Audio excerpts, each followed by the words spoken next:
Fato é que no exterior, né, a imprensa tem repercutido o que chama de uma vitória da justiça brasileira em relação a Elon Musk. O The New York Times fez uma publicação nesse sentido. O desbloqueio do X no Brasil é derrota de Elon Musk, avalia o veículo de imprensa norte-americano. Está aqui a postagem, né? A decisão do ministro do Supremo, Alexandre de Moraes, que determinou nessa terça-feira o desbloqueio imediato do X em até 24 horas, como a gente vê aí, foi tema destaque no The New York Times, que classificou o caso como uma derrota do bilionário Elon Musk, o dono da plataforma. A aparente resolução para a batalha, que durou meses, representou uma derrota para Musk, que se posicionou como um defensor contundente da liberdade de expressão. Sua empresa perdeu um mês de negócios em um de seus maiores mercados, permitindo que rivais ganhassem espaço lá, apenas para acabar exatamente onde começou. Foi o que disse a reportagem assinada por Jack Nickas, correspondente do The New York Times no Brasil, e também pela Ana Ionova. Segundo o jornal americano, trouxe outra informação, o caso mostra que os governos nacionais ainda têm vantagens na luta de poder contra grandes empresários de tecnologia. Por outro lado, a reportagem avalia que o caso pode ser também considerado uma vitória de relações públicas para o bilionário e para os seus apoiadores também. Enfrentar o STF, que agiu agressivamente para censurar certas vozes nas redes sociais, atraiu elogios generalizados por bilionário empreendedor, vindos de pessoas preocupadas com governos restringindo o que pode ser dito online, é o que diz a matéria. Que também destacou que o Brasil é um dos mercados internacionais mais importantes para o X, com uma estimativa de 20 milhões de usuários, e que boa parte migrou para outras plataformas como o Blue Sky e o Threads. E aí, Sakamoto, essa visão, né, da liberdade de expressão é muito diferente, né, do Brasil para os Estados Unidos.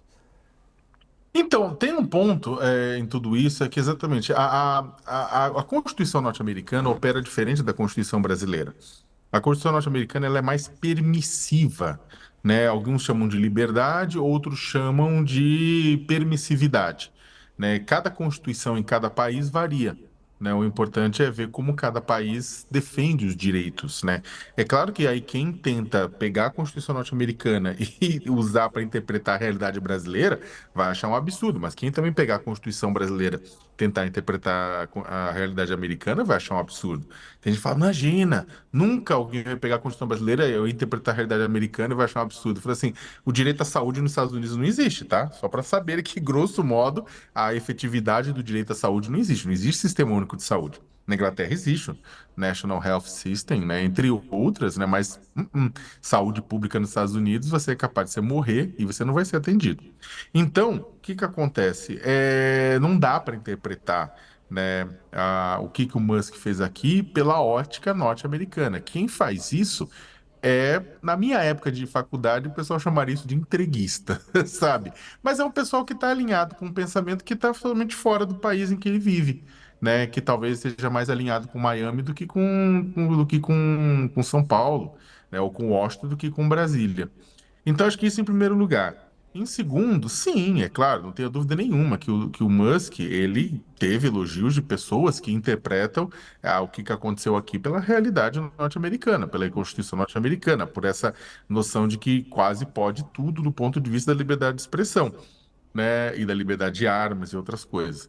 Só que, do ponto de vista da Constituição brasileira e do ponto de vista de uma série de países da Europa, na Austrália, em outros países, na verdade, teve o que aconteceu no Brasil foi uma referência positiva, né, para os estados nacionais. E nisso, o Musk, essa derrota do Musk, né, que foi uma derrota para ele, humilhante, fragorosa, né, que ele engoliu a humilhação, cedeu, reinstalou representação legal, suspendeu as contas e os conteúdos, pagou os 20 milhões de reais em multa e para poder voltar. Isso é uma humilhação. O Musk saiu daqui batendo a mão no peito, dizendo que nunca mais voltava, que não precisava do Brasil, que ele ia ficar fora, que era um exemplo da liberdade de expressão, etc. e tal, e voltou por dinheiro. porque estava dando problema para Starlink. Não era só por causa do próprio Twitter, estava dando problema para Starlink, que é outras empresas, outra das empresas dele, que garante acesso a satélite no mundo inteiro, inclusive no Brasil. A Starlink estava levando nabo, levando pau financeiro. Você pode discordar ou não, ou concordar com a tese que foi adotada de uma responsabilidade casada das duas empresas. Só que o fato é que, para evitar isso, o que ele faz? Volta atrás. Então ele volta atrás por dinheiro. Elon Musk voltou atrás por dinheiro. Essa é a verdade que precisa ser dita e precisa ser repetida. Não foi por liberdade de expressão, não foi para garantir acesso aos brasileiros ao Twitter, porque estavam sem o Twitter, essa ferramenta mágica, etc. Não! A gente usa o Twitter, tá feliz que tenha voltado, mas o fato é que não foi por causa disso, não. Ele voltou por dinheiro, por din-din, por castalho, por cascalho, por ervanário, né? E aí o que acontece é que ele retorna por conta disso e retorna com o rabo entre as pernas. Porque, como diz o New York Times, eu até comentei também no texto que eu tinha escrito aqui no UOL, assim que retornou o Twitter, na hora que o Twitter volta, né? Ele volta para o ponto onde ele estava antes e tendo que seguir todas as decisões judiciais que ele ficou gritando para não cumprir.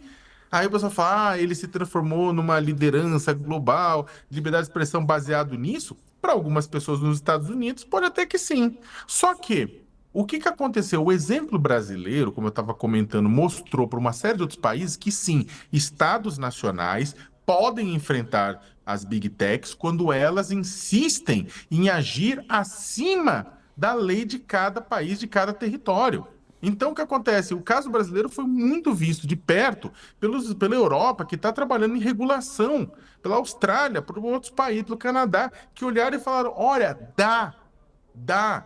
O Brasil tomou uma decisão drástica, uma decisão amarga, uma decisão que ninguém desejava, de suspender uma plataforma inteira, mas era isso, ou deixar a plataforma ficar dando pescotapa na lei brasileira, né? Então, no final das contas, Diego, eu acho que essa foi pior para o Musk, foi pior para o Musk, eu acho que foi ruim para ele. De certa forma, é uma vitória do STF, uma vitória do Alexandre de Moraes, uma vitória das instituições brasileiras de uma maneira geral. Tem muita gente que vai reclamar, mas ele fez isso, fez aquilo outro, tomou tal decisão. Gente, a gente também está num chamado território desconhecido, porque é o É. seguinte, as Big Techs fazem muita coisa que ainda nem está previsto na legislação brasileira e infelizmente o Congresso Nacional não aprova a regulação das Big Techs como deveria, Sim. né? E aí a justiça tem que acabar tomando caminhos para tentar proteger a Constituição.